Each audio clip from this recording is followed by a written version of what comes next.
ভালোবাসা মহব্বত রাখিয়া বেশি বেশি ওই দুরূদ শরীফ পড়িবা।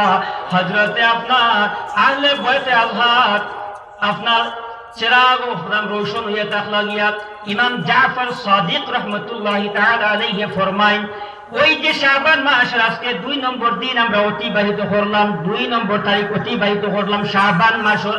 ওইটা শাবানের 1ম তারিখ থেকে রমজানের আগ রাত পর্যন্ত যদি আল্লাহর কোন বান্দা প্রতিদিন 24 ঘন্টার ভিতরে 700 মর্তবা 700 বার করিয়া দুরূদ শরীফ পড়ি লইতে পারেন, মহান আল্লাহ পাক রব্বুল আলামিনে এমন কয়েকজন ফেরেশতা করে মুকররর করিয়া নির্দিষ্ট করিয়া রাখি দিবা, ওই ব্যক্তির দুরূদ শরীফগুলা মায়ার নবীর কাছে দিয়া পৌঁছানি হইব।